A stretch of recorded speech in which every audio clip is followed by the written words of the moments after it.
Bu darsda o'yinimizga endi level qo'yib chiqamiz. Easy, medium, hard degan. Ya'ni easy'da o'yin sal osonroq bo'ladi, hardda demak sal qiyinroq bo'ladi.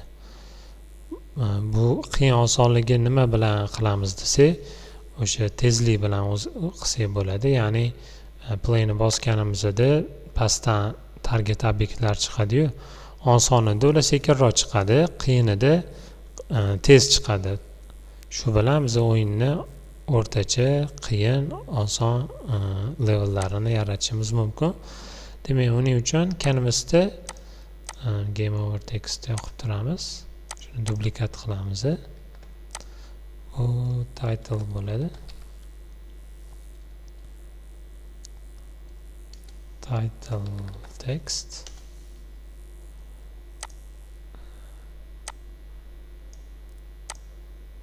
Game over bo'lmaydi buni nomi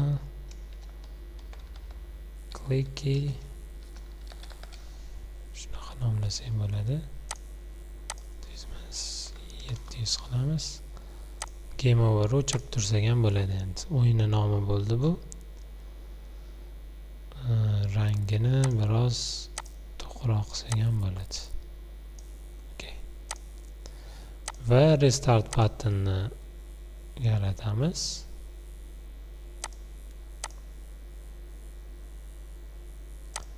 Restart buttonni duplikat qilamiz. 1 2 3. Restart buttonni o'chiramiz. Demak, birinchisi bu easy bo'ladi. Easy button. Ikkinchisi medium button. Uchinchisi hard button.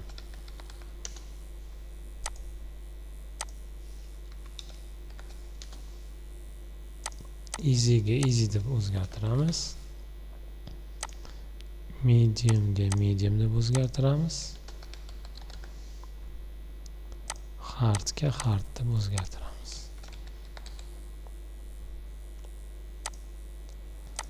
Endi joylashuvini o'zgartirishimiz kerak. -280, hard ga esa +280. Va uchalasini ham y axis bo'yicha ozgina tushiramiz pastga. Mana 3 ta obyekt, 3 ta button iborat va title'imiz. Save bosamiz, Ctrl S va yangi skript yaratamiz. Skriptni nomini difficulty button deb nomlaymiz. Mana behavior script. Difficulty button skriptini har bitta buttonga berib chiqamiz. Ya'ni easy, medium, hard ga.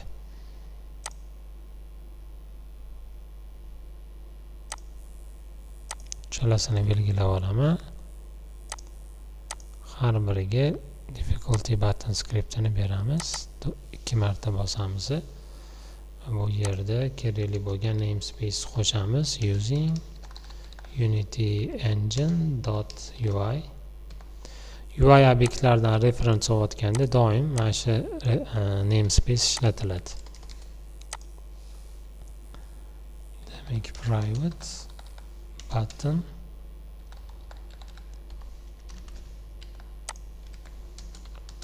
get component deb button komponentidan reference olamiz. Bu nima qilib beradi? Har bitta button obyektimizda button degan komponent bor-da, mana mediumda ham bor, mana button degan komponent. Mana shu komponentni biz oldik, mana bu buttonga get component deb. Mana shu button degan komponent, mana ichida ranglari bor va hokazo hammasi mana bunga kelib tushadi, buttonga berib yubordik. Faqat mana buni o'chirib qo'yishimiz kerak, chunki men restartdan duplikat qilganim uchun 10 klikka bularga ham qo'shilib qolganda. Shuning uchun bu uchalasidan 10 klikka o'chirib qo'yamiz. Bu faqat restartga tegishli, restart game qilish funksiyasi, restart buttonga tegishli. Bu buttonlarga yozadigan funksiyamiz umuman boshqacha bo'ladi.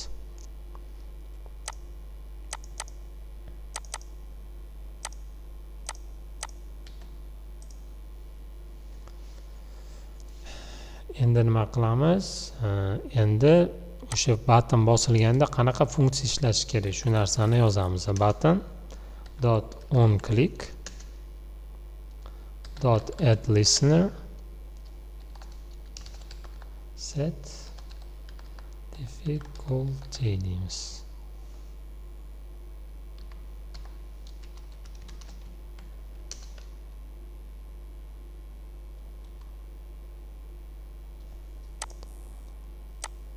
Va xuddi shunaqa metod yozamiz pastda.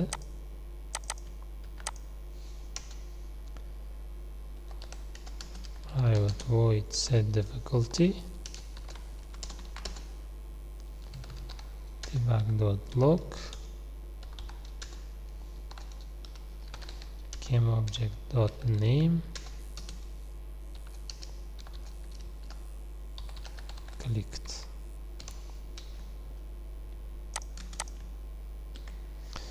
Biz mana hozir nima qildik?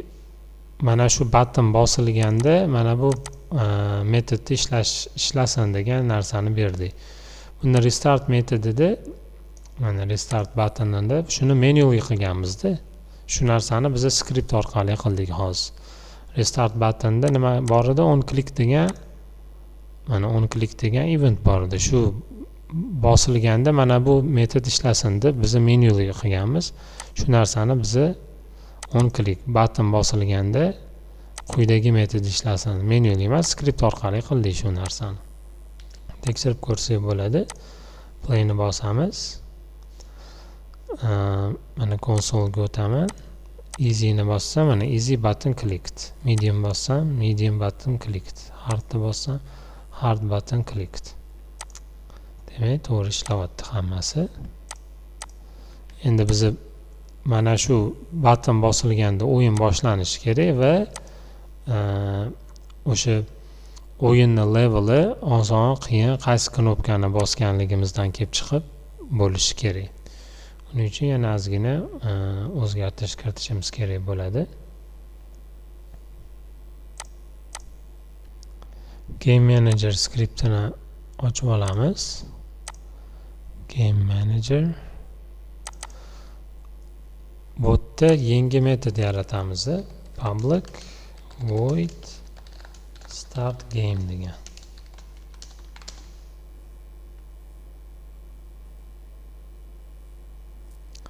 Va bu yerda is game active true qilamiz.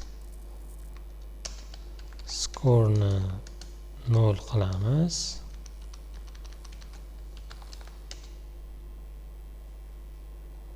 Score 0 qildik.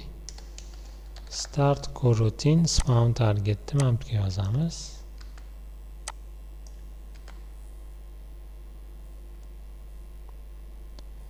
Update score bu yoqqa yozamiz. Update score'imizning ichida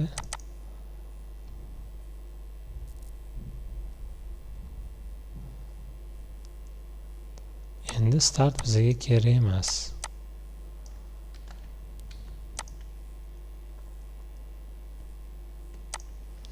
Bu public bo'ldi. Start game'ni biza difficulty buttonga ulab qo'yamiz. Mana bu yerga ulab qo'yamiz. Buning uchun bizga game manager kerak bo'ladi. Private game manager. Startda biz uni qidirib topamiz. Game object find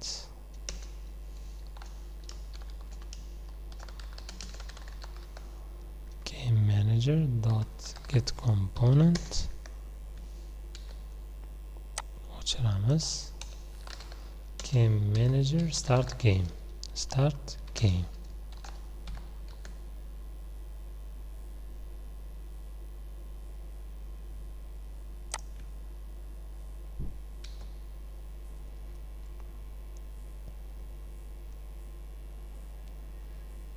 endi biz nima qilamiz? Title screenni deactivate qilishimiz kerak. O'yin anaqa boshlangan payt. Shuning uchun Game Manager skriptini ochamiz. Bu yerda yangi obyekt yaratib olamiz. Public game object title screen. Start game'ini ichida uni set active qo'yamiz. Set active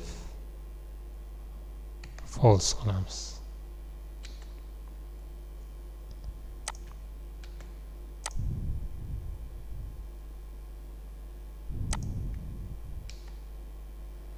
Game Manager'ga title'ni beramiz. Mana save.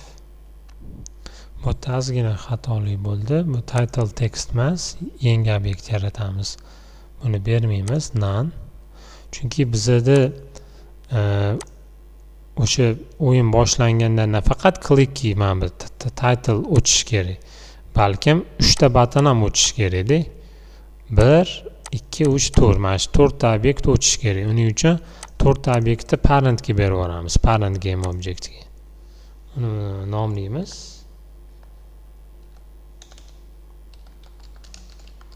Title screen deb nomlaymizda.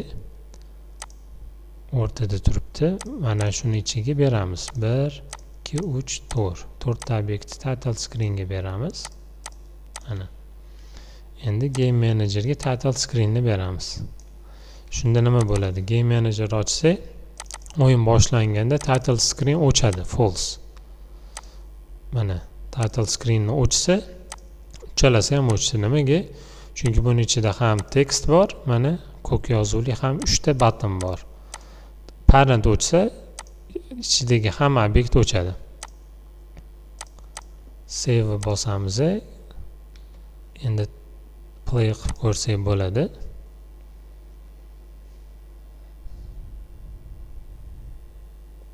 Easy ni bosdim. O'yinimiz boshlandi. Game over, restart. Medium bosdim. O'yinimiz boshlandi. Game over. Restart. Hardta bosdim.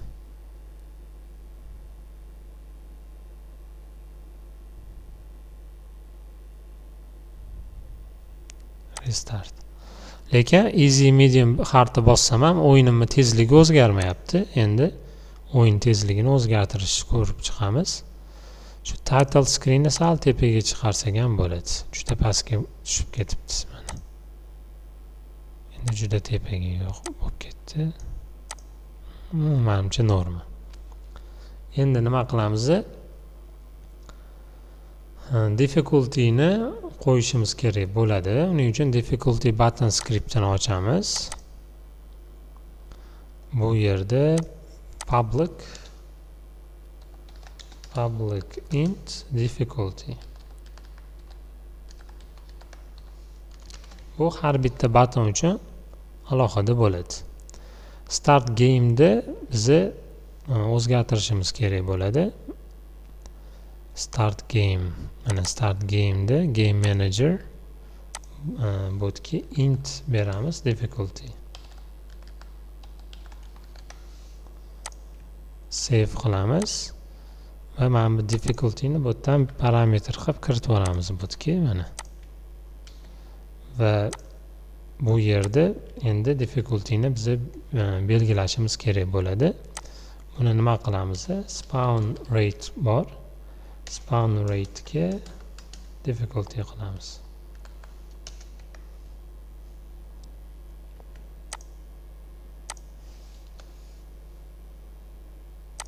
Mana. Shunda bu har bitta buttonda spawn rate'imizning qiymati o'zgaradi. Buning uchun endi easy ga 1, medium ga 2, hard ga 3 qilib kiritib qo'yishimiz kerak bo'ladi. Qani start title da mana 3 ta button bor. Difficulty qo'shildi. Bu easy ga 1 beramiz. mediumga 2 ni beramiz, hardga 3 beramiz va save qilib playni bosamiz. Endi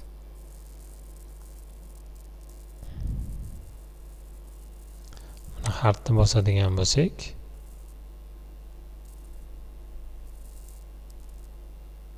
start easy ni bossak, bitta obyekt chiqyapti har sekundda, lekin hardni bossak birdaniga ko'p obyekt chiqyapti.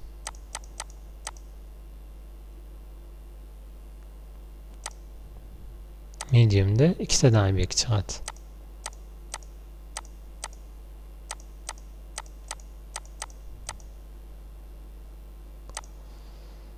Mana loyihamiz o'z nihoyasiga yetdi. E'tiboringiz uchun rahmat.